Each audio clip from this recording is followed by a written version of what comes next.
أعوذ بالله من الشيطان الرجيم.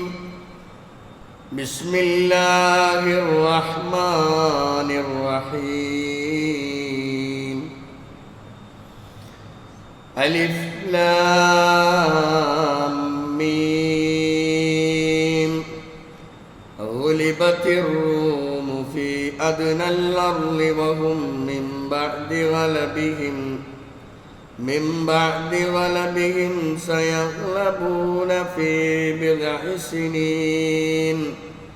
لله الأمر من قبل ومن بعد ويومئذ يفرح المؤمنون. بنصر الله ينصر من يشاء وهو العزيز الرحيم. وعد الله لا يخلف الله وعده ولكن أكثر الناس لا يعلمون. ബഹുമാന്യരായ സത്യവിശ്വാസികളെ, വിശ്വാസിനികളെ, ലോകരക്ഷിതാവായ റബ്ബ് സുബ്ഹാനഹു വ തആലയുടെ നിയമങ്ങളും അവൻ്റെ വിധി വിലക്കുകൾ ജീവിതത്തിൻ്റെ ഓരോ ഘട്ടങ്ങളിലും കൃത്യമായി പാലിച്ചുകൊണ്ട് പരമാവധി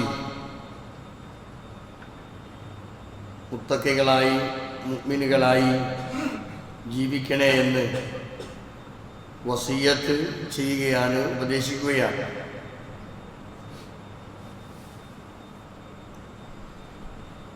ലോകം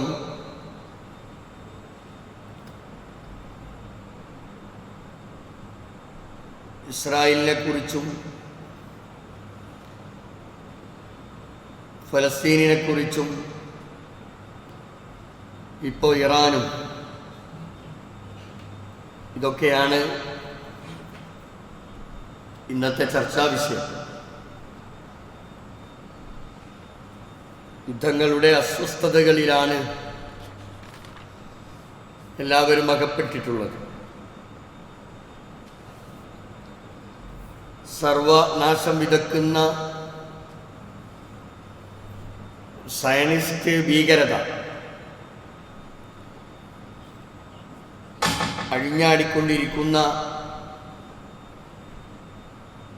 കാഴ്ചകളാണ് നമ്മൾ കണ്ടുകൊണ്ടിരിക്കുന്നത്. ഏകദേശം 20 മാസത്തോളമായി ഗസയിൽ ഇസ്രായേൽ അവരുടെ സകല ശക്തിയും ഉപയോഗിച്ചുകൊണ്ട് അവിടങ്ങളിൽ അവർ നടത്തിക്കൊണ്ടിരിക്കുന്ന നരനായാട്ട് ഇതുവരെയും ഈ സമയം വരെയും അതിനൊരു വിരാമം ഉണ്ടായിട്ടില്ല. അതിപ്പോഴും അഭംഗുരം തുടർന്നുകൊണ്ടിരിക്കുന്നു എന്നതും നമ്മൾ മീഡിയകളിലൂടെ നമ്മൾ അറിയുന്നു. നമുക്ക് അറിയാവുന്നതുപോലെ ഒരു നേരത്തെ ഭക്ഷണത്തിന് വേണ്ടി, ആഹാരത്തിന് വേണ്ടി കേഴുന്ന കുഞ്ഞുങ്ങളെ കൊന്നു തിന്നുന്ന തിരക്ക് പിടിച്ച ജോലിയിലാണ് ഇസ്രായേൽ. ഇതും നമ്മൾ അറിയുകയാണ്. അനുഗ്രഹീതമായ ഫലസ്തീൻ മണ്ണ് അത് രക്തം കൊണ്ട് ചുവപ്പിച്ച ഒരു സാഹചര്യം, അത് ചുവപ്പിക്കാൻ വേണ്ടി തമ്മാടി രാഷ്ട്രങ്ങൾ പോലും അതിൻ്റെ മുന്നണി പോരാളികളായി നിന്നുകൊണ്ട് ലോക പോലീസ് ചമഞ്ഞുകൊണ്ട് ആവനായിലെ എല്ലാ അമ്പുകളും ഒരുപോലെ പ്രയോഗിച്ചുകൊണ്ടിരിക്കുന്ന അതിഭീകരമായ അവസ്ഥയാണ് ഇപ്പോൾ നടന്നുകൊണ്ടിരിക്കുന്നത്. അവസാനത്തെ ഇര ഗസയിലേത് നടന്നുകൊണ്ടിരിക്കുമ്പോൾ തന്നെ ആ ഇരയായി പിന്നീട് എത്തിയിട്ടുള്ളത് ഇറാനിലാണ്. ഇങ്ങനെ തുടർന്നുകൊണ്ടിരിക്കുന്ന ഭീകരമായ ഈ അവസ്ഥകളെക്കുറിച്ച് നമ്മളൊക്കെ മുസ്ലിംകൾ എന്നുള്ള നിലക്ക് ചരിത്രങ്ങൾ അറിയേണ്ടതുണ്ട്. ആരാണ് ഇസ്രായേൽ എന്നറിയണം. ഇറാൻ രാജ്യത്തിൻ്റെ സവിശേഷതകൾ എന്തൊക്കെയാണ്, ഇതും നമ്മൾ അറിയേണ്ടതാണ്. ഫലസ്തീൻ മണ്ണിനെക്കുറിച്ച് നമ്മൾ പഠിക്കേണ്ടവരാണ്.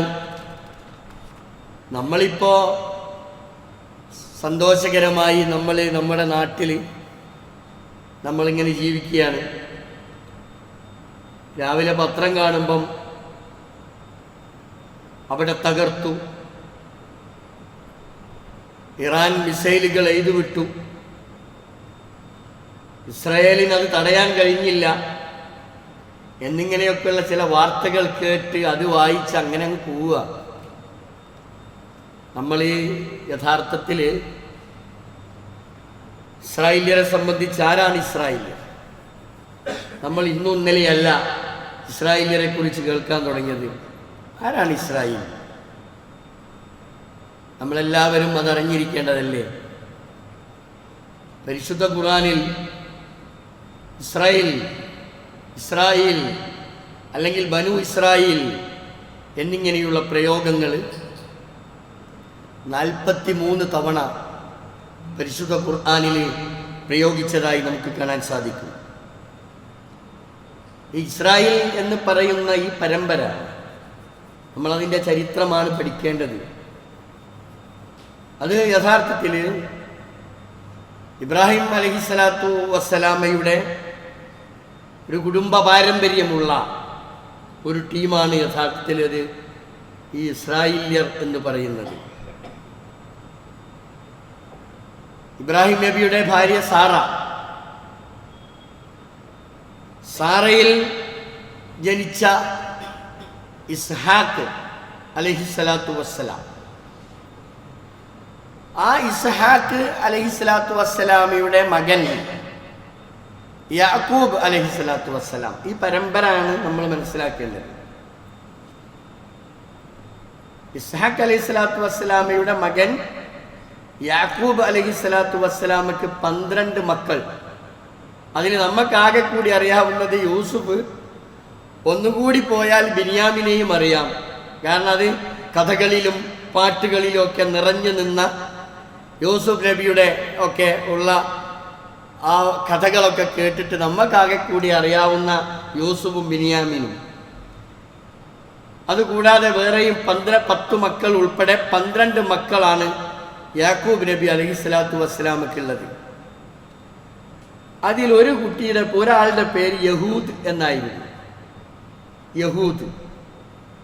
ആ യഹൂദ് എന്ന ആളുടെ പേരുമായി ബന്ധപ്പെട്ടാണ് യഹൂദികൾ എന്നറിയപ്പെടുന്നത്. ഇതൊന്നും യഥാർത്ഥത്തിൽ നമ്മളൊരു കാനേശുമാരി മുസ്ലിം കുടുംബത്തിലെ അംഗങ്ങൾ എന്നതിനപ്പുറം നമ്മളിതൊന്നും പഠിക്കുന്നില്ല, നമ്മളിതൊന്നും അറിയുന്നില്ല. ഇതൊന്നും നമ്മൾ മനസ്സിലാക്കുന്നത് ഇതൊന്നും എൻ്റെ പഠനത്തിന്, അല്ലെങ്കിൽ ഞാനിതെന്തിനറിയണം, ഞാൻ ഇത്തരം വിഷയങ്ങൾ എന്തിന് പഠിക്കണം, ഇങ്ങനെയൊക്കെയാണ് നമ്മൾ ഇതിനെക്കുറിച്ചൊക്കെ നമ്മൾ വിലയിരുത്തുന്നത്. അപ്പോൾ ഈ യഹൂദികൾ, ഇവർക്ക് 3 തരത്തിൽ ഇവരെ പരിചയപ്പെടുത്തിയിട്ടുണ്ട് ഖുർആൻ. ഒന്ന് ഇസ്രായേലിയർ, മറ്റൊന്ന് യഹൂദികൾ, ജൂതന്മാർ, അതാണ് യഹൂദികൾ. മറ്റ് അഹ്ലു കിതാബ് എന്ന് പറഞ്ഞിട്ടുള്ള ആ വിഭാഗവും. ഇപ്പൊ യഹൂദികൾ യഹൂദ് എന്ന് ഏകദേശം 8-9 സ്ഥലങ്ങളിലൊക്കെ പ്രതിപാദിച്ചിട്ടുണ്ട് ഖുർആനിൽ. അഹ്ലു കിതാബ് വേറെയും പ്രതിപാദിച്ചിട്ടുണ്ട്. ഇതൊക്കെ ഒന്നാണ്. ഇസ്രായേലിയർ എന്നും യഹൂദി എന്നും അഹ്ലു കിതാബ് എന്ന് പറയുന്നതൊക്കെ ഈ ഒരു കൂട്ടക്കാരാണ്. മൂസാ നബി അലൈഹിസ്സലാത്തു വസ്സലാമയുടെ അനുയായികളാണ് പിന്നെ ഈ ഇസ്രായേലിയർ അല്ലെങ്കിൽ ഈ യഹൂദികൾ എന്ന് പറയപ്പെടുന്ന ഈ വിഭാഗം, ആ സമുദായത്തിലേക്കാണ് മൂസാ നബിനെ പ്രവാചകനായി നിയമിക്കുന്നത്. സൂചിപ്പിച്ചതുപോലെ ഇബ്രാഹിം നബിയുടെ പരമ്പരയിൽ പെട്ട ഈ ഒരു കുടുംബം, അത് യാക്കൂബ് നബിക്ക് 12 മക്കളും അതിലൂടെ മക്കളും മക്കളും മക്കളും അത് പെറ്റ് പെരുകി അവരാണ് ഇസ്രായേലിയർ എന്നറിയപ്പെടുന്നത്. യാക്കൂബ് നബിക്ക് തന്നെ ഒരു പേരുണ്ടായിരുന്നു, ഇസ്രായേൽ എന്ന് പേരുണ്ടായിരുന്നു യാക്കൂബ് നബിക്ക്. അപ്പം വളരെ വ്യക്തമായി ഇതിൻ്റെ കൂട്ടരി ആരാണ് എന്നും ഇത് എവിടുന്നാ വന്നത് എന്നും ഇതിൻ്റെ ഒറിജിനൽ ആരാണ് എന്നൊക്കെ വളരെ കൃത്യമായി. ആ സമുദായത്തിലേക്ക് അതിങ്ങനെ പിന്നീട് പെറ്റുപെരുകി യഹൂദികൾ എന്നറിയപ്പെടുന്ന വിഭാഗത്തിലേക്ക് ഒരു പ്രവാചകനായി നിയോഗിക്കപ്പെടുകയാണ് ആര്? മൂസ അലൈഹിസ്സലാത്തു വസ്സലാമയെ. പക്ഷെ ഇവരെന്നും ഈ യഹൂദികൾ എല്ലാ കാലത്തും അവർ വാദിച്ചിരുന്ന ഒരു വാദം ഖുർആൻ എടുത്തു പറഞ്ഞിട്ടുണ്ട്. അവർ പറയും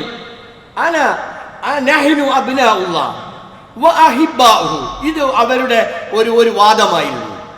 നഹ്നു അബ്നാഉല്ലാ, ഞങ്ങൾ അള്ളാന്റെ മക്കളാണ്, ഞങ്ങൾ അള്ളാഹുവിന്റെ ഏറ്റവും ഇഷ്ടപ്പെട്ട ആൾക്കാരാണ്, അതുകൊണ്ട് ഞങ്ങളടുത്തേക്ക് നിങ്ങൾ ആരും വരണ്ട.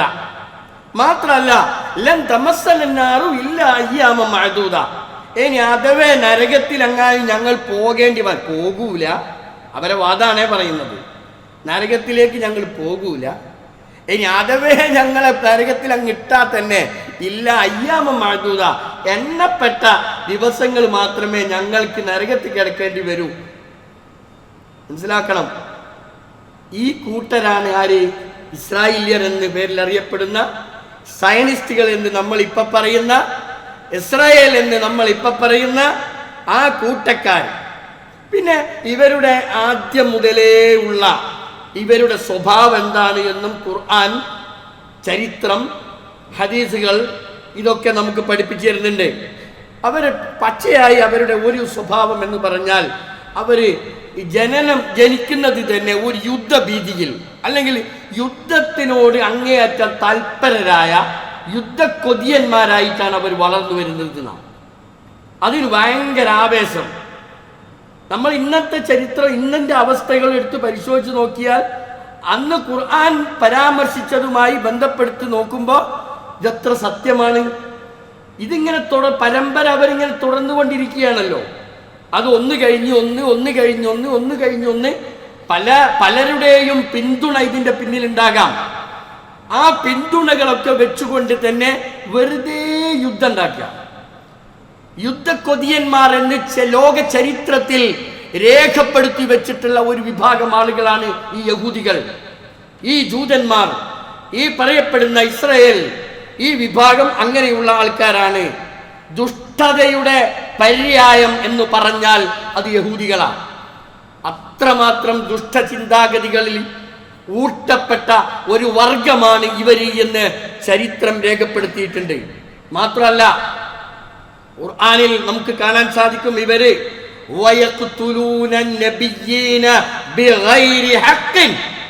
എത്രയോ പ്രവാചകന്മാരെ ഒരു ന്യായവുമില്ലാതെ അവർ കൊന്നൊടുക്കിയിട്ടുണ്ട് എന്ന് ഖുർആൻ പറയുന്നു.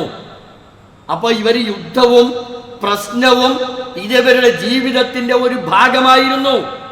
എന്നിട്ട് പ്രവാചകന്മാരെ പോലും നിർദാക്ഷിണ്യം അവരെന്ത് ചെയ്യാ, കൊല ചെയ്യപ്പെട്ടു എന്ന് പരിശുദ്ധ ഖുർആനാണ് എടുത്തുദ്ധരിക്കുന്നത്.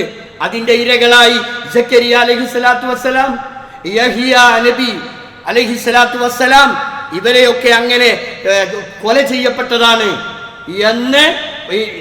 ഈസാ നബിനെ പോലും അവർ കൊന്നു എന്നാണ് അവരുടെ ഇന്നത്തെ അവരുടെ വാദം. അങ്ങനെയാ, ഈസാ നബിനെ അവർ കൊന്നു എന്നുള്ള. പക്ഷെ ഖുർആൻ വളരെ വ്യക്തമായി ഈസാ നബി അവർക്ക് ജൂതന്മാർക്ക് കൊല്ലാൻ കിട്ടിയിട്ടില്ല. ക്രൂശിലേക്ക് ഏറ്റി എന്ന് പറയുന്നവർക്ക് പോലും, ക്രൂശിൽ തറച്ചതാണ് എന്ന് പറയുന്നവർക്ക് പോലും ഈസാ നബിയെ ക്രൂശിൽ തറക്കാൻ കിട്ടിയിട്ടില്ല, കൊല ചെയ്യാനും കിട്ടിയിട്ടില്ല. ഖുർആൻ അത് വളരെ കൃത്യമായി പറഞ്ഞതാ.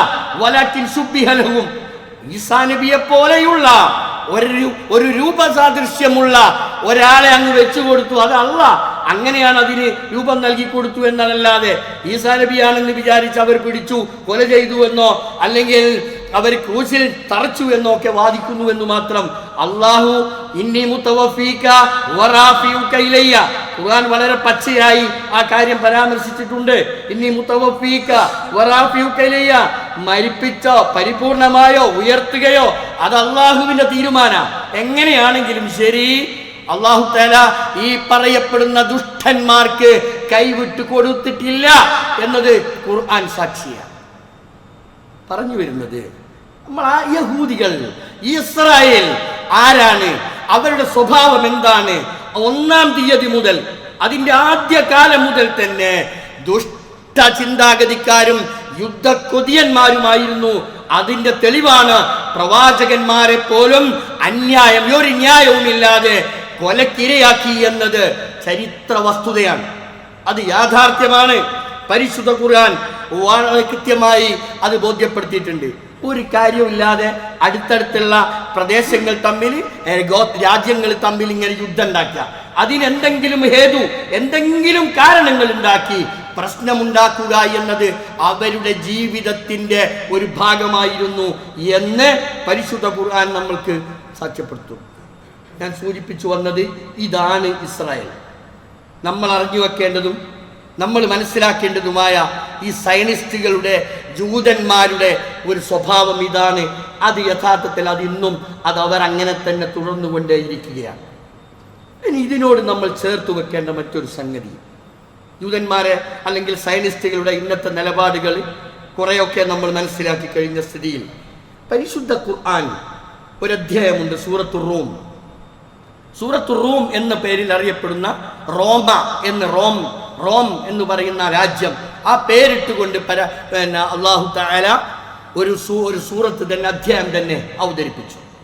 അതിൻ്റെ ഒന്നാമത്തെ അത് തുടങ്ങുന്നത് തന്നെ അലിഫ് ലാം മീം. അലിഫ് ലാം മീം എന്ന് പറഞ്ഞിട്ടാ തുടങ്ങുന്നത്. ഗുലിബത്തിർ റൂം, റൂം പരാജയപ്പെട്ടു. നമ്മൾ ശരിക്കറിയണം, ചരിത്രം കറക്റ്റ് നമ്മൾ മനസ്സിലാക്കണം. ഗുലിബത്തിർ റൂം, റൂം പരാജയപ്പെട്ടു. ഇവിടെ റോമയും പേർഷ്യയും തമ്മിൽ അറേബ്യൻ ഉപദ്വീപിന്റെ അല്ലെങ്കിൽ അറേബ്യൻ രാജ്യത്തിന്റെ തൊട്ടടുത്ത രണ്ട് അറ്റത്തുള്ള രണ്ട് പ്രദേശങ്ങളാണ്, രണ്ട് രാജ്യങ്ങളാണ് റോമയും പേർഷ്യയും. ഈ റോമയും പേർഷ്യയും തമ്മിൽ ഇടയ്ക്കിടയ്ക്ക് ഇങ്ങനെ എന്തുണ്ടാവും, യുദ്ധം ഉണ്ടാകും. ഇടയ്ക്കിടയ്ക്ക് അത് ഒന്ന് നസ്രാനികളാണ്, ഒന്ന് ജൂതന്മാരാണ്, ഒന്ന് വിഗ്രഹാരാധകന്മാരാണ്, മറ്റത് വേറെ ഒരു കോലത്തിൽ ജീവിക്കുന്നവരാണ്. ഇതങ്ങനെ തന്നെ മനസ്സിലാക്കിയാൽ മതി. അപ്പോൾ ഇവർ തമ്മിൽ ഇടയ്ക്കിടയ്ക്ക് ഇങ്ങനെ പ്രശ്നങ്ങൾ ഉണ്ടാകും.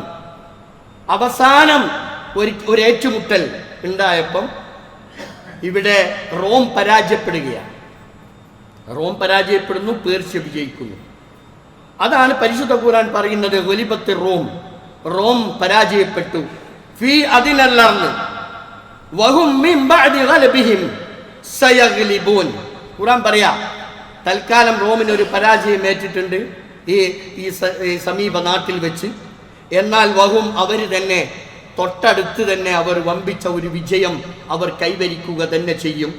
ഫി ബിൽഇ സിനീന, ബിൽഇ എന്ന് പറഞ്ഞാൽ കുറഞ്ഞ കൊല്ലം കൊണ്ടിരുന്ന അർത്ഥം. എന്നാൽ ബിൽഇ എന്ന പ്രയോഗം അറബിയിൽ സാധാരണ പ്രയോഗിക്കുന്നത് 10-ൽ താഴെയുള്ള കൊല്ലം എന്ന് പ്രയോഗിക്കാനാണ് ബിൽഇ എന്ന പ്രയോഗം. ആ അടിസ്ഥാനത്തിൽ ഒരു 10 കൊല്ലത്തിന്റെ ഇപ്പുറം തന്നെ ഇവിടെ വമ്പിച്ച ഒരു യുദ്ധമുണ്ടാവുകയും അതിൽ റോം വിജയിക്കുകയും ചെയ്യുമെന്ന് ഖുർആൻ അല്ലാഹു തആല അത് കൃത്യമായി നമ്മൾക്ക് പറഞ്ഞു തരിക. അതാ ബിൽഇ സിനീൻ, കുറഞ്ഞ കൊല്ലം കൊണ്ട്. എന്നിട്ട് ലില്ലാഹിൽ അംറു മിൻ ഖബ്ലു വ മിൻ ബഅദ്, മുമ്പും പിന്നീടും ഒക്കെ ഈ കാര്യങ്ങൾ അത്രയും നിയന്ത്രിക്കുന്നത് ആരാ? അത് അള്ളാഹുവിന്റെ തീരുമാനമനുസരിച്ച് മാത്രമേ നടക്കൂ. അന്ന് വയൗമൈദിൻ യഫ്റഹുൽ മുഅ്മിനൂൻ, അന്ന് സത്യവിശ്വാസികൾക്ക് സന്തോഷിക്കാൻ വകയുണ്ടാകുമെന്നാണ്. ഇത് ഹിജ്റയുടെ തൊട്ടടുത്ത് നടന്നൊരു സംഭവമായിരുന്നു. പ്രവാചകൻ സല്ലല്ലാഹു അലൈഹി വസല്ലമക്ക് പോലും മദീനയിലാണ് പ്രവാചകൻ സല്ലല്ലാഹു ഹിജ്റ നടന്ന സമയത്താണ് പ്രവാചകൻ ഇപ്പം മദീനത്തൊരു ടീമും മക്കയിലെ മുശ്രിക്കുകൾ എന്ന് പറയുന്ന ഈ ബിംബാരാധകന്മാർ പേർഷ്യൻ പക്ഷത്താണ് ഉള്ളത്. ഇതിൽ റോമ പരാജയപ്പെട്ടപ്പം മക്കയിലെ മുശ്രിക്കുകൾ ഏറെ സന്തോഷഭരിതരായി. നബി സല്ലല്ലാഹു അലൈഹി വസല്ലമക്ക് പോലും വല്ലാത്ത വിഷമം ഉണ്ടായിരുന്നു മാനസികമായി എന്നൊക്കെ ഹദീസുകളിലൊക്കെ രേഖപ്പെടുത്തിയിട്ടുണ്ട്. ഏതായിരുന്നാലും ഈ പറഞ്ഞ രൂപത്തിൽ തന്നെ ബിനസ്രില്ല, അതിന്റെ ബാക്കി ആയത്ത ബിനസ്രില്ല, അള്ളാഹുവിന്റെ അപാരമായ സഹായം, യൻസുറു മൻ യശാ, അല്ലാഹു തആല അവൻ ഉദ്ദേശിക്കുന്ന അത് ആളുകൾക്കാകട്ടെ സമൂഹത്തിനാകട്ടെ രാജ്യത്തിനാകട്ടെ അത് അള്ളാഹുവിന്റെ സഹായം അള്ളാഹു വിചാരിക്കുമ്പോ അത് കിട്ടിക്കൊണ്ടേയിരിക്കും. വഹുവൽ അസീസുർ റഹീം, അള്ളാഹു അങ്ങേറ്റം പ്രതാപശാലിയാണ്, അള്ളാഹു കാരുണ്യവാനാണ്. വഅദല്ലാഹ്, അള്ളാഹുവിന്റെ വാഗ്ദത്തം അള്ളാഹു പറഞ്ഞു വെച്ചതാണ്. കുറഞ്ഞ കാലങ്ങൾ കൊണ്ട് റോം വിജയം വരിക്കും എന്ന് അള്ളാഹു പറഞ്ഞു വെച്ചതാ. അത് അള്ളാഹുവിന്റെ കരാറാണ്. ലാ യുഖ്ലിഫുല്ലാഹു വഅദാ, അള്ളാഹു അവന്റെ കരാറിൽ ലംഘിക്കുകയേയില്ല. എന്നാൽ വലകിന്ന അക്തറന്നാസി ലാ യഅലമൂൻ, ജനങ്ങളിൽ അധികം ജനങ്ങൾക്കും ഇതൊന്നും അറിയില്ല. ഇതൊരു സത്യമല്ലേ? ഇതൊരു സത്യമല്ല. ഇങ്ങനൊരു ഇസ്ലാമിക ലോകത്ത് ഇങ്ങനൊരു സംഭവം ഉണ്ടായി എന്നത് നമ്മൾ അറിയുന്നുണ്ടോ? നമ്മൾക്കതിനെക്കുറിച്ച് എന്തെങ്കിലും ഒരവബോധമുണ്ടോ? നമ്മൾ എവിടെയെങ്കിലും യുദ്ധം, അവിടെ യുദ്ധം, അവിടെ ഇറാൻ ഇറാഖ് യുദ്ധം, അവിടെ ഇസ്രായേൽ ഇറാൻ യുദ്ധം, അവിടെ ഗസയിൽ യുദ്ധം, ഇതൊക്കെ നമ്മൾ കേൾക്കുന്നു എന്നത് ശരിയാണ്. പക്ഷേ ആരാണ് യുദ്ധം ചെയ്യുന്നത്? ആരോടാണ് യുദ്ധം ചെയ്യുന്നത്? ഇതിൻ്റെയൊക്കെ പശ്ചാത്തലങ്ങളും അതിൻ്റെയൊക്കെ കൃത്യമായ വിവരങ്ങളും ഒരു മുസ്ലിം ഉമ്മത്തിൽ ജീവിക്കുന്ന ഒരു കണ്ണി എന്ന നിലയിൽ എനിക്കും നിങ്ങൾക്കുമൊക്കെ ബാധ്യതകളില്ലേ? നമ്മൾ ഇതിനെക്കുറിച്ചൊക്കെ അറിയേണ്ടതല്ലേ? ഇവിടെ നിങ്ങൾ നോക്കൂ, ഇസ്ലാമിക ലോകത്തുണ്ടായ ഒരു യുദ്ധമായിരുന്നു, അല്ലെങ്കിൽ ഒരു പരസ്പരമുള്ള ഒരു ഏറ്റുമുട്ടലായിരുന്നു റോമും പേർഷ്യയും. ആദ്യത്തിൽ പരാജയമുണ്ടായി, ശരി തന്നെ. പിന്നീട് അതിലെന്തുണ്ടായി? ഇതിന്റെ പേരിൽ മുശ്രിക്കുകൾ എന്തുമാത്രം പറഞ്ഞു എന്നറിയോ? ഈ ആയത്ത് അവതരിക്കുന്നതിന്റെ പശ്ചാത്തലം തന്നെ പറയുന്നത് എന്താണെന്നറിയോ? ഇവിടെ റോം പരാജയപ്പെട്ടു, പേർഷ്യ വിജയിച്ചു, എന്നിട്ട് ഞങ്ങൾ നിങ്ങളെ പരാജയപ്പെടുത്തി. ആരാ പറയുന്നത്? മുശ്രിക്കുകൾ മുസ്ലിമീങ്ങളോട് പറയാ. ഇവിടെ ഈ പറയുന്ന യഥാർത്ഥത്തിൽ ഈ പറയുന്ന രണ്ടു കൂട്ടരും, ആര്? പേർഷ്യ ആകട്ടെ റോം ആകട്ടെ, കൃത്യമായും രണ്ടു കൂട്ടരും മുസ്ലിങ്ങളല്ലല്ലോ. തമ്മിൽ ഭേദം റോമാണ് മെച്ചം എന്ന് മനസ്സിലാക്കിയിട്ടല്ലേ നമ്മൾ ഇതിനെ നോക്കിക്കാണുന്നത്. ഇവിടെ ഇസ്രായേൽ നമുക്ക് ആലോചിക്കാൻ പോലും കഴിയാത്ത ഒരു രാജ്യമാണ്.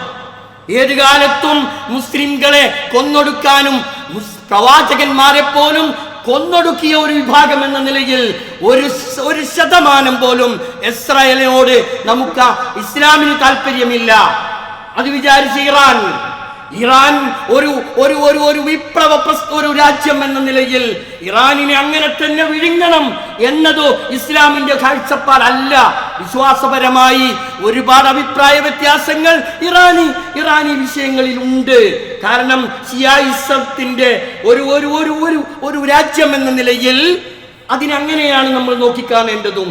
അതല്ലാതെ മുഴുവനായി അങ്ങനെ തന്നെ ഇറാനിനെ വിഴുങ്ങണം എന്ന് പറയുന്നിടത്ത് സത്യമില്ല. അത് ഉൾക്കൊണ്ടുകൊണ്ട് തന്നെ ഒരു മുസ്ലിം, ഈ അമേരിക്കയാകട്ടെ സയനിസത്തോട് ചേർന്ന് നിൽക്കുന്ന ആര് തന്നെയാകട്ടെ, അവർക്കൊക്കെ ഒരു അജണ്ട ഉണ്ട് എന്നാണ് നമ്മൾ അറിയേണ്ടത്. ഈ രാജ്യങ്ങളോട് യുദ്ധം പ്രഖ്യാപിക്കുമ്പോ, അവിടെയുള്ള ജനങ്ങളെ കൊന്നൊടുക്കുമ്പോ അവർക്കുള്ള അജണ്ട എന്ന് പറയുന്നത് ഒരേ ഒരു അജണ്ട. മുസ്ലിം എന്ന് കേൾക്കുന്ന രാജ്യത്തെയും ഇസ്ലാമിന്റെ അധ്യാപനങ്ങൾ ഉൾക്കൊണ്ടുകൊണ്ട് ജീവിക്കുന്ന സമൂഹത്തെയും മുച്ചൂടും നശിപ്പിക്കുക എന്നത് മാത്രമാണ് അവരുടെ അജണ്ട എന്ന ഒരു തിരിച്ചറിവാണ് ഒരു വിശ്വാസിക്ക് ഉണ്ടായിത്തീരേണ്ടത്. അതുകൊണ്ട് അല്ലാഹു തആല കൃത്യസമയത്ത് അതിൽ ഇടപെടും. അല്ലാഹു അവൻ ഉദ്ദേശിക്കുന്നവരെ സഹായിക്കും. അതിലൊരു സംശയവും വേണ്ട. പരിശുദ്ധ ഖുർആനിനെയും പരിശുദ്ധ ഖുർആനിന്റെ അധ്യാപനങ്ങളെയും ഖുർആനിനെയും ഒക്കെ എല്ലാ കാലത്തും വിമർശിച്ചു കൊണ്ടിരിക്കുന്നുണ്ട്. അതിന്റെ പ്രഭയെ, അതിന്റെ വെളിച്ചത്തെ നശിപ്പിക്കാൻ, ഇസ്ലാമിന്റെ ഐഡന്റിറ്റിയെ നശിപ്പിക്കാൻ എല്ലാ ഭാഗത്തു നിന്നുമുള്ള ശ്രമങ്ങൾ അഭംഗുരം തുറന്നുകൊണ്ടിരിക്കുന്നു. ഇതൊരു വസ്തുതയാണ്. അവരോട് അല്ലാഹു തആല പറയുന്നത് എന്താണെന്നറിയോ? യുരീദൂന ലിയുത്ഫിഊ നൂറല്ലാഹ്, അല്ലാഹുവിന്റെ പ്രകാശത്തെ അണച്ചു കളയാൻ, അതിനെ കെടുത്തിക്കളയാൻ ആരെങ്കിലും ഉദ്ദേശിക്കുന്നുവെങ്കിൽ ബിഅഫ്വാഹിഹിം, അവരുടെ വായ കൊണ്ട്, മീഡിയകൾ മുഖേന, എഴുത്ത് മുഖേന, ഏതെല്ലാം മാർഗങ്ങൾ ഉപയോഗിച്ച് ഇസ്ലാമിന്റെ ശക്തിയെയോ അല്ലെങ്കിൽ പരിശുദ്ധ ഖുർആനിന്റെ പ്രഭയെയോ കെടുത്തിക്കളയാനാണ് ആരെങ്കിലും ഉദ്ദേശിക്കുന്നതെങ്കിൽ അല്ലാഹു അവർക്ക് താക്കീതായി പറയുന്നു, വല്ലാഹു മുതിമ്മു നൂരിഹി, വല്ലാഹു മുതിമ്മു നൂരിഹി, അല്ലാഹു അവന്റെ പ്രകാശത്തെ അത് നിലനിർത്തുക തന്നെ ചെയ്യും, അത് പൂർത്തിയാക്കുക തന്നെ ചെയ്യും. വലൗ കരിഹൽ കാഫിറൂൻ, സത്യനിഷേധികൾ, കാഫിരീങ്ങൾ, മുശ്രിക്കീങ്ങൾ, വിഗ്രഹാരാധകന്മാർ അവരെത്രമാത്രം വെറുപ്പ് പ്രകടിപ്പിച്ചാലും, വെറുപ്പിന്റെ വിദ്വേഷത്തിന്റെ കണങ്ങൾ എത്രമാത്രം മെയ്തു വിട്ടാലും അല്ലാഹു അതിനെ സംരക്ഷിക്കുക തന്നെ ചെയ്യും. ഇത് അല്ലാഹുവിന്റെ തീരുമാനമാണ്. അതുകൊണ്ട് നബിയെ പ്രഖ്യാപിക്കുക, നബിയെ എന്ന് പറഞ്ഞുകൊണ്ട് സൂറത്ത് ആൽ ഇംറാനിൽ കാണാം, ഖുൽ, നബിയെ പറയണം, ലില്ലദീന കഫറു, അവിശ്വാസികളായിട്ടുള്ള ആളുകളോട് പറയണം, സതുഗ്ലബൂന, തീർച്ചയായും അതിജയിക്കുക തന്നെ ചെയ്യും, ഒരു സംശയവും വേണ്ട. വതുഹ്ശറൂന, പിന്നീട് അത്തരം ആളുകളെ നാം ഒരുമിച്ച് കൂട്ടും, ഇലാ ജഹന്നം, നരകത്തിലേക്ക്. വബിഅ്സൽ മിഹാദ്, അതെന്തുമാത്രം ചീത്തയായ സങ്കേതമാണ്. ഖുർആനിന്റെ പ്രഖ്യാപനമാണിത്. നമ്മൾ ഖുർആനിലേക്ക് വരണം, നമ്മൾ ഖുർആനിന്റെ സന്ദേശങ്ങളിലേക്ക് വരണം. നാം നമ്മുടെ മനസ്സുകളിൽ കുറിച്ചിടേണ്ട മറ്റൊരായത്ത് കൂടി സൂറത്ത് ആൽ ഇംറാനിൽ 126-ാമത്തെ ഒരായത്ത് കൂടി നമ്മൾ അറിയണം. വമാ ജഅലല്ലാഹ്, അല്ലാഹു ആക്കിയിട്ടില്ല, ഇല്ലാ ബുശ്റാലക്കും, നിങ്ങൾക്ക് ബുശ്റയായിട്ടല്ലാതെ, നിങ്ങൾക്ക് സന്തോഷമല്ലാതെ മറ്റൊന്നും അല്ലാഹു വെച്ചിട്ടില്ല. വലിതതുമൈന്ന ഖുലൂബുക്കും, നിങ്ങളുടെ ഹൃദയങ്ങൾക്ക് ശാന്തി ഉണ്ടാകണം. ഇതാണ് അല്ലാഹു ആഗ്രഹിക്കുന്നത്. ഒരു കാര്യം കൂടി അറിയണം, വമൻ നസ്റു ഇല്ലാ മിൻ ഇൻദില്ലാഹ്, നമ്മൾ എത്രമാത്രം കൊട്ടിഘോഷിച്ചാലും വിജയം, ആത്യന്തികമായ വിജയം, ഏത് യുദ്ധത്തിന്റെയും ഏത് പ്രത്യാക്രമണങ്ങളുടെയും ആത്യന്തികമായ വിജയം അത് ഇല്ലാ മിൻ ഇൻദില്ലാഹ്, അല്ലാഹുവിൽ നിന്ന് മാത്രമാണ്. അൽ അസീസുൽ ഹകീം, ഹകീമായ, അസീസായ, പ്രതാപശാലിയായ, യുക്തിമാനായ റബ്ബിൽ നിന്ന് മാത്രമാണ് വിജയം ഉണ്ടാവുക. ഈ ഒരു അടിസ്ഥാനപരമായ കാര്യമാണ് വിശ്വാസികൾ നിലനിർത്തേണ്ടത്. നമ്മളെ സംബന്ധിച്ചിടത്തോളം നമ്മൾക്ക് ചെയ്യാനുള്ളത് എന്താ? ലോകത്ത് മുസ്ലിമീങ്ങൾ പ്രയാസം അനുഭവിക്കുന്നുവെങ്കിൽ അവർക്ക് വേണ്ടി നമ്മൾ ദുആ ചെയ്യണം. ഇസ്ലാമിക ചുറ്റുപാടനുസരിച്ച് ജീവിക്കുന്നതിൽ നിന്ന് വഴിമാറിപ്പോകേണ്ടി വന്ന രാജ്യങ്ങൾ, അവർക്ക് തിരിച്ചു വരാനുള്ള അവസരമുണ്ടാകണം. അതിന് നമ്മൾ എന്ത് ചെയ്യണം? നമ്മളാൽ കഴിയുന്നത് ദുആയാണ്. ആ ദുആ നമ്മൾ ചെയ്യണം. പീഡനം അനുഭവിക്കുന്നവരുടെ കൂടെ നിൽക്കാൻ നമ്മൾക്ക് കഴിയണം, പ്രയാസത്തിന്റെ കൂടെ നിൽക്കാൻ നമ്മൾക്ക് കഴിയണം. ഇങ്ങനെ നമ്മുടെ മനസ്സുകൾ പാകപ്പെടുത്തിക്കൊണ്ട് ചരിത്രത്തെ കൃത്യമായി മനസ്സിലാക്കി എല്ലാ വിഷയങ്ങളെ സംബന്ധിച്ചുള്ള കൃത്യമായ ഒരവബോധമുണ്ടാക്കുവാനാണ് വിശ്വാസികൾ എന്നുള്ള നിലക്ക് നമ്മൾ ഇതിനെ നോക്കിക്കാണേണ്ടത്. അള്ളാഹുവാണ് എല്ലാ വിജയവും നൽകേണ്ടവൻ. ആ അള്ളാഹുവിനോട് നമ്മൾ ആത്മാർത്ഥമായി പ്രാർത്ഥിക്കുക. അള്ളാഹു നമ്മെ ഇവരെയും അനുഗ്രഹിക്കുമാറാവട്ടെ.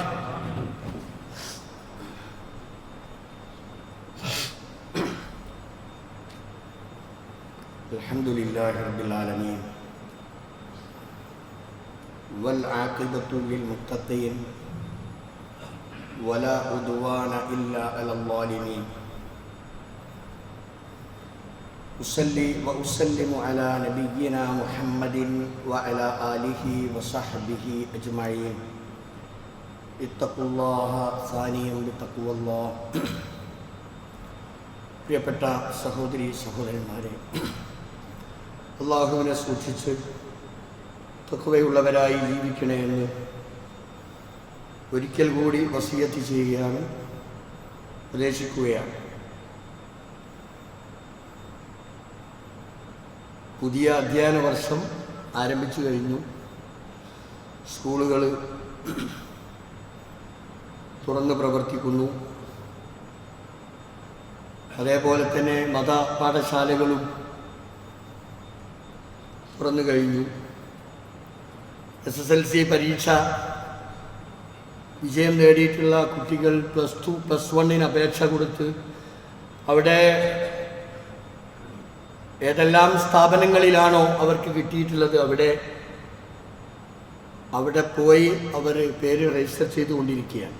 അതേപോലെ തന്നെ +2 കഴിഞ്ഞ ആളുകളും ഡിഗ്രിക്ക് വേണ്ടിയും മറ്റു കോച്ചിങ്ങുകളിലുമൊക്കെയായി ഇടപെട്ടുകൊണ്ടിരിക്കുകയാണ്. രക്ഷിതാക്കളെ സംബന്ധിച്ചിടത്തോളം പണ്ടൊന്നുമില്ലാത്ത അത്ര നെഞ്ചിൽ ചൂടുണ്ട് എന്നത് ഒരു സത്യമാണ്. പണ്ട് ഒക്കെ നമ്മുടെ കുട്ടികൾക്ക് അവരുടെ ടൈം എത്തുമ്പോൾ 10ാം ക്ലാസ്സിലെത്തി 10ാം ക്ലാസ് കഴിയുമ്പോൾ അവരെ ചേർത്തു, അവരവരുടെ ക്യാമ്പസിലേക്ക് അയക്കും. അത് കഴിഞ്ഞ് കോളേജുകളിലാണെങ്കിൽ അതായിരുന്നു അവരുടെ ഇടം. ആ സ്ഥലത്ത് പോകുന്നു, തിരിച്ചു വരുന്നു, ഈ ഒരു കാലം ഉണ്ടായിരുന്നു. അപ്പോൾ അവിടുന്ന് പോയി കോളേജുകളിലും ക്യാമ്പസുകളിലും എത്തുന്നതിന് മുമ്പ് പല ഇടവഴികളിലും പല സ്ഥലങ്ങളിലും ഇടം നേടിക്കഴിഞ്ഞ ഒരു കാലഘട്ടം. ഒരു കുട്ടിയെ വീട്ടിൽ നിന്ന് പറഞ്ഞയക്കുമ്പം നെഞ്ചകം വിയർക്കുന്ന ഒരു കാലഘട്ടത്തിലാണ് ഞാനും നിങ്ങളും ജീവിക്കുന്നത് എന്നാണ് പറഞ്ഞു വരുന്നത്. ഇവിടെ നമ്മൾ ആലോചിക്കേണ്ടത്, നമ്മുടെ മക്കൾക്ക് വേണ്ടി നമ്മൾ എന്തും ചെയ്യാൻ നമ്മൾ സന്നദ്ധരാകണം. അവരെ കൃത്യമായ രീതിയിൽ വളർത്തി കൊണ്ടുവരുന്നതിൽ ഏറെ നമ്മൾ ശ്രദ്ധാലുക്കളായിരിക്കണം. നമ്മൾ ഈ ചൂട് എന്തിനു വേണ്ടിയാണ് എന്ന് കൃത്യമായി നമ്മൾ അറിയണം. കുട്ടികൾ എന്ന് പറയുന്നത് ഒരു അമാനത്താണ്. ആ അമാനത്ത് കൃത്യമായി സൂക്ഷിക്കാനും അത് കൈകാര്യം ചെയ്യാനും രക്ഷിതാക്കൾക്ക് കഴിയേണ്ടതുണ്ട്. എപ്പോഴും നമ്മുടെ ശ്രദ്ധ കുട്ടികളിൽ ഉണ്ടാകണം. അവരെ ഉത്തമ പൗരന്മാരാക്കി വളർത്തിയെടുക്കാൻ ഏതൊരു രക്ഷിതാവിനും ബാധ്യതയുണ്ട് എന്നാണ് ഈ പറഞ്ഞതിൻ്റെ അർത്ഥം. നമ്മൾ കുട്ടികളെ ഭീഷണിപ്പെടുത്തിയത് കൊണ്ടോ അല്ലെങ്കിൽ അവരെ ഏതെങ്കിലും നിലയ്ക്ക് വശത്താക്കാം എന്ന് വിചാരിച്ച് സംസാരിക്കൽ കൊണ്ടോ ഒന്നും നടക്കുകയല്ല. കൃത്യമായ ധാർമ്മിക വിദ്യാഭ്യാസം നമ്മുടെ മക്കൾക്ക് നേരത്തെ കാലത്തെ തന്നെ അത് കൊടുത്ത് വളർത്തിക്കൊണ്ടുവരാൻ അതിനാണ് നമ്മൾ ഊന്നൽ നൽകേണ്ടത്. അതിന് ഇസ്ലാമിക ചരിത്രത്തിൽ നബി സല്ലല്ലാഹു അലൈഹി വസല്ലമയുടെ ജീവിതത്തിൽ കൗമാരപ്രായക്കാരെ സംഘടിപ്പിച്ച് കൗമാരപ്രായക്കാർക്കൊക്കെ വേണ്ട ആ ടീനേജ് ആ സന്ദർഭങ്ങളിലൊക്കെ കൃത്യമായ ഒരു അവബോധം കൊടുക്കുന്ന ചുറ്റുപാടുകൾ ഉണ്ടായിരുന്നു എന്ന് കാണാൻ സാധിക്കും. അപ്പോൾ അലി റളിയല്ലാഹു അൻഹു നാലാം ഖലീഫയായി വന്നു. അലി റളിയല്ലാഹു അൻഹു നബി സല്ലല്ലാഹു അലൈഹി വസല്ലമയുടെ മകൾ ഫാത്തിമയെ കല്യാണം കഴിച്ചു കൊടുത്തു. ആർക്ക്? അലിയാർ തങ്ങൾക്ക്. പക്ഷേ ഈ അലിയാർ ജനിച്ച് ആ സമയത്ത് അവിടുന്ന് വളർത്തിക്കൊണ്ടുവന്നത് ഓരോ ഘട്ടത്തിലും കുട്ടിക്കാലം മുതൽ യൗവനം അവിടുന്ന് തുടങ്ങി ഓരോ ഘട്ടത്തിലും പ്രവാചകന്റെ കയ്യൊപ്പ് അല്ലെങ്കിൽ ഓരോ സന്ദർഭത്തിലും പ്രവാചകന്റെ ശ്രദ്ധയുണ്ടായിരുന്നു എന്ന് ഹദീസുകളിൽ കാണാൻ സാധിക്കും. അങ്ങനെ വളർത്തിക്കൊണ്ടുവന്ന ഒരാളായി അലി ഇബ്നു അബീ താലിബ് റളിയല്ലാഹു അൻഹു അവസാനം 4ാം ഖലീഫയായി. എന്നിട്ടും ഇന്നത്തെ ശിയാക്കൾ ചോദിക്കുന്ന ഒരു ചോദ്യമുണ്ട്, അതും സാന്ദർഭികമായി ഞാനത് അതിലേക്ക് ചേർത്ത് വെക്കുന്നു എന്ന് മാത്രം. ശിയാക്കൾ ചോദിക്കുന്ന ഒരു ചോദ്യം, ഷിയാക്കൾ വരുന്നത് തന്നെ ഈ അലി റളിയല്ലാഹു അൻഹുവിൻ്റെ അധികാരാരോഹണവുമായി ബന്ധപ്പെട്ടാണ് ഈ ഷിയായിസം തുടങ്ങുന്നത്. മുഹമ്മദ് നബി സല്ലല്ലാഹു അലൈഹി വസല്ലമയുടെ പിയാപ്ല എന്നുള്ള നിലക്ക് 1ാം ഖലീഫയ്ക്ക് അവകാശം അലിയിനാണല്ലോ എന്നാണ് ആര് പറയുന്നത്? ഈ കൂട്ടക്കാർ പറയുന്നത്. അത് തട്ടിയെടുത്തതാണ് അബൂബക്കർ സിദ്ദീഖ്. അത് കഴിഞ്ഞ് 2ാം ഖലീഫ സ്ഥാനത്തേക്ക് വരേണ്ട ഉമർ ഖത്താബും അത് തട്ടിയെടുത്തു. അത് ഉസ്മാൻ ഇബ്നു അഫ്ഫാനും തട്ടിയെടുത്ത് അവസാനം ഇങ്ങനെ കിട്ടിയതാണല്ലോ ഇത് എന്ന ഒരു വാദം.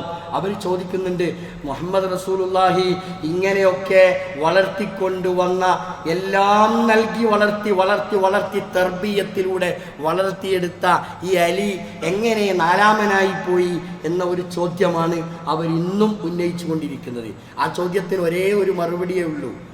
അത് ചരിത്രം അറിയാത്ത, ചരിത്ര അവബോധമില്ലാത്തത് കൊണ്ടാണ് ഇങ്ങനെ പറയുന്നത്. ഓരോ സമയത്തും അലി റളിയല്ലാഹു അൻഹു യോഗ്യൻ അല്ല എന്നല്ല, അലി റളിയല്ലാഹു അൻഹു തന്നെ വഴിമാറിക്കൊടുത്ത ചരിത്രമാണ്. എന്നെക്കാളും യോഗ്യൻ അബൂബക്കർ സിദ്ദീഖാണ്, എന്നെക്കാളും യോഗ്യൻ ഉമർ ഖത്താബാണ്, എന്നെക്കാളും യോഗ്യൻ ഉസ്മാൻ ഇബ്നു അഫ്ഫാനാണ് എന്ന് പറഞ്ഞ് സ്വയം വഴിമാറി വഴിമാറി വഴിമാറി കൊടുത്ത ഒരു ചരിത്രത്തിൻ്റെ ഒരു യാഥാർത്ഥ്യമുണ്ട്. ഈ യാഥാർത്ഥ്യത്തെ അവഗണിച്ചുകൊണ്ടാണ് പലപ്പോഴും ഈ ആളുകളൊക്കെ സംസാരിക്കുന്നത്. ഞാൻ പറഞ്ഞു വരുന്നത്, എല്ലാ വിഷയവും തന്നെ കൃത്യതയില്ലാതെ കൃത്യമായ കാര്യങ്ങൾ ഉൾക്കൊള്ളാത്തത് കൊണ്ടുണ്ടാകുന്ന ഭവിഷ്യത്തുകളെക്കുറിച്ച് നമ്മൾ അറിയണം. അപ്പോൾ നമ്മൾ മക്കളെ നമ്മൾ ഘട്ടം ഘട്ടമായി അവരെ വളർത്തിക്കൊണ്ടുവരുന്നിടത്ത് നമ്മൾക്ക് ഉത്തരവാദിത്വമുണ്ട്. നമ്മൾക്ക് കൃത്യമായ ദിശാബോധം നൽകിയിട്ടാണ് നമ്മൾ നമ്മുടെ കുട്ടികൾക്ക് അവരെ ഓരോ ഘട്ടത്തിലും അവരെ വളർത്തിക്കൊണ്ടുവരേണ്ടത്. അതുകൊണ്ട് തന്നെ അവരെ കൗമാരത്തെ ചേർത്തു പിടിക്കാൻ, ഞാൻ പറഞ്ഞല്ലോ, ഭീഷണി കൊണ്ട് നേരിടേണ്ട ഒരു കാലമല്ല ഇന്ന്. അപ്പം നമ്മളെ കുട്ടികൾ ഒരു 10ാം ക്ലാസ് ആകുമ്പോഴേക്കും ബാപ്പയും ഉമ്മയൊക്കെ 2ാം സ്ഥാനത്ത്, ഫ്രണ്ട്സ് അല്ലെങ്കിൽ അതുപോലെയുള്ള ചങ്കുകൾ കയറി 1ാം സ്ഥാനത്തേക്ക് കയറി വരുന്ന ഒരു കാലം. അപ്പോൾ നമ്മൾ ദേഷ്യപ്പെട്ടിട്ട് കാര്യമല്ല, അവരെ ചേർത്ത് പിടിച്ച് അവരുടെ ഫ്രണ്ടായി മാറി അവർക്ക് വേണ്ട ഒത്താശകൾ ചെയ്ത് അവർ പറയുന്ന കാര്യങ്ങൾ കേൾക്കാനെങ്കിലും മനസ്സ് കാണിച്ച് അഡ്ജസ്റ്റ് ചെയ്ത് പോകുന്ന ഒരു ചുറ്റുപാടുണ്ടെങ്കിൽ ഒരു ധാർമ്മികമായ ബോധത്തിലൂടെ നമ്മളെ കുട്ടികൾ വളരും. ഒരു ധാർമ്മിക ഒരവസ്ഥ, അത്തരത്തിലുള്ളൊരു അവസ്ഥ അവിടെ രൂപാന്തരപ്പെടും. കാര്യം സൂചിപ്പിക്കാനുള്ളത്, ഇന്ന് വിദ്യാഭ്യാസ രംഗം എന്ന് പറയുന്നത് നമ്മൾ ആഗ്രഹിക്കുന്ന സംഗതികൾ നേടിയെടുക്കാൻ കഴിയുന്ന തരത്തിലുള്ള അവസ്ഥകൾ നമ്മുടെ നാട്ടിലുണ്ട്. എല്ലാ നിലക്കും ഏത് കോഴ്സിനാണോ ചേരേണ്ടത് അവനവൻ്റെ കഴിവുപയോഗിച്ച് ചേർന്ന് പഠിക്കണം, അതിനുള്ള സാഹചര്യങ്ങളുണ്ട്. അതേപോലെ തന്നെ SSLC കഴിഞ്ഞ ആളുകൾക്ക്, +2 കഴിഞ്ഞ ആളുകൾക്ക്, ഡിഗ്രി കഴിഞ്ഞ ആളുകൾക്കൊക്കെ അവർക്ക് വിചാരിക്കുന്ന തരത്തിലുള്ള ജോലി സാധ്യതകളും നമ്മുടെ രാജ്യത്ത് ഉണ്ട്. ഇപ്പോൾ കേന്ദ്ര ഗവൺമെൻറ്റിൻ്റെ അതുപോലെയുള്ള സർക്കാരുകളുടെ കീഴിൽ ഇഷ്ടംപോലെ ഒഴിവുകൾ വരുന്നുണ്ട്. ഈ ഒഴിവുകളെക്കുറിച്ചൊക്കെ നമ്മുടെ കുട്ടികൾ, നമ്മുടെ പിടിച്ചുകൊണ്ടിരിക്കുന്ന കുട്ടികൾ കൃത്യമായ ഒരു ധാരണ, അവർ ഇന്ന് കൈത്തുമ്പിൽ ഇരുന്നു കൊണ്ട് ഏതെല്ലാം ഒഴിവുകൾ, ഏതെല്ലാം മാർഗത്തിൽ എത്തിച്ചേരാൻ കഴിയും, ഇതിനൊക്കെയുള്ള സാധ്യതകൾ നമ്മുടെ വിരൽത്തുമ്പിലുണ്ടല്ലോ. അതൊക്കെ നമ്മൾ ഉപയോഗപ്പെടുത്തി മുന്നോട്ട് പോകാനും, പിന്നെ കോച്ചിങ് സെൻ്ററുകൾ, PSC കോച്ചിങ് സെൻ്ററുകൾ ഗവൺമെൻറ് തലത്തിലും അല്ലാതെയും പ്രൈവറ്റായും ഇങ്ങനെ നിരവധി അനവധി സാധ്യതകൾ ഒക്കെ ഉണ്ട്. ഇതൊക്കെയും ജീവിക്കാനാണ്. നല്ല ദിശയിലൂടെ, നല്ല മാർഗത്തിലൂടെ മുന്നോട്ട് പോകാൻ പറ്റുന്ന തരത്തിൽ ജോലി സമ്പാദിച്ച് ഒരു സമൂഹത്തിൻ്റെ പുനഃസൃഷ്ടിക്ക് അനിവാര്യമായ രീതിയിൽ വളർന്നു വരാൻ നമ്മൾ ചിന്തിക്കണം, ആഗ്രഹിക്കണം. അതിനെല്ലാവിധ സപ്പോർട്ടുകളും എല്ലാവരും നൽകി, രക്ഷിതാക്കളും സമൂഹവും നൽകിക്കൊണ്ട് അവരെ വളർത്തിക്കൊണ്ടുവരണം. അതിൽ നമ്മൾ മുൻകൈയെടുക്കണം എന്നുകൂടി ഓർമ്മപ്പെടുത്തുകയാണ്. അല്ലാഹു തആല നമ്മെ ഏവരെയും അനുഗ്രഹിക്കുമാറാവട്ടെ. സത്യം മനസ്സിലാക്കുകയും അത് ഉൾക്കൊള്ളുകയും അത് ജീവിതത്തിൽ പകർത്തുകയും ചെയ്യുന്നവരിൽ അള്ളാഹു നമ്മെ ഉൾപ്പെടുത്തി അനുഗ്രഹിക്കുമാറാവട്ടെ. നമ്മുടെ പ്രയാസങ്ങൾ അള്ളാഹു ദൂരീകരിച്ചുമാറാവട്ടെ. മുസ്ലിം ലോകം അനുഭവിക്കുന്ന, വിശ്വാസത്തിൻ്റെ പേരിൽ അനുഭവിക്കുന്ന സകലമായ പ്രശ്നങ്ങളും പ്രയാസങ്ങളും അള്ളാഹു തആല ദൂരീകരിച്ചു കൊടുക്കുമാറാവട്ടെ. സന്തോഷത്തിൽ കഴിയേണ്ടവർ ഇന്ന് ദുഃഖത്തിൽ കഴിയുന്ന രാജ്യങ്ങളെയാണ് നമുക്ക് കാണാൻ സാധിക്കുന്നത്. അവർക്ക് അവരുടെ കുടുംബങ്ങളിലെ കണ്ണികളൊക്കെ നഷ്ടപ്പെട്ട് എല്ലാവരും ഈ യുദ്ധത്തിൻ്റെ മറവിൽ, യുദ്ധത്തിൻ്റെ ഭീതിയിൽ അകപ്പെട്ടുകൊണ്ട് മരണം വരിച്ച എത്രയെത്ര ഷഹീദുമാർ, അവർക്ക് അല്ലാഹു തആല ശുഹദാക്കളുടെ ലിസ്റ്റിൽ അവരെയൊക്കെ ഉൾപ്പെടുത്തി അനുഗ്രഹിക്കുമാറാവട്ടെ. നമ്മുടെ പ്രാർത്ഥനകളിൽ എപ്പോഴും അത് നമ്മൾ ഉൾപ്പെടുത്തണം. രോഗികളായി കിടക്കുന്ന എത്രയോ സഹോദരന്മാർ നമ്മുടെ മഹല്ലിൽ, നമ്മുടെ സമീപത്തൊക്കെ ഉണ്ട്. അല്ലാഹു തആല അവർക്കൊക്കെ അവരുടെ രോഗങ്ങൾക്ക് ശിഫ നൽകി അനുഗ്രഹിക്കുമാറാവട്ടെ. മരണപ്പെട്ടു പോയിട്ടുള്ളവർക്ക് അല്ലാഹു തആല മഗ്ഫിറത്ത് നൽകി, മർഹമത്ത് നൽകി അവരെ അനുഗ്രഹിക്കുമാറാവട്ടെ. اللهم اغفر للمؤمنين والمؤمنات والمسلمين والمسلمات الأحياء منهم والأموات إنك مجيب الدعوات ويا قاضي الحاجات ربنا اغفر لنا ولإخواننا الذين سبقونا بالإيمان فلا تجعل في قلوبنا غلا للذين آمنوا ربنا إنك رؤوف رحيم اللهم أجرنا من النار اللهم أجرنا من النار اللهم أعز الإسلام والمسلمين وأذل الشرك والمشركين اللهم اجعلنا من المسلمين واجعلنا من المخلصين ربنا تقبل منا إنك أنت السميع العليم وتب علينا إنك أنت التواب الرحيم اللهم مقلب القلوب ثبت قلوبنا على دينك اللهم مصرف القلوب صرف قلوبنا على طاعتك ربنا آتنا في الدنيا حسنة وفي الآخرة حسنة وقنا عذاب النار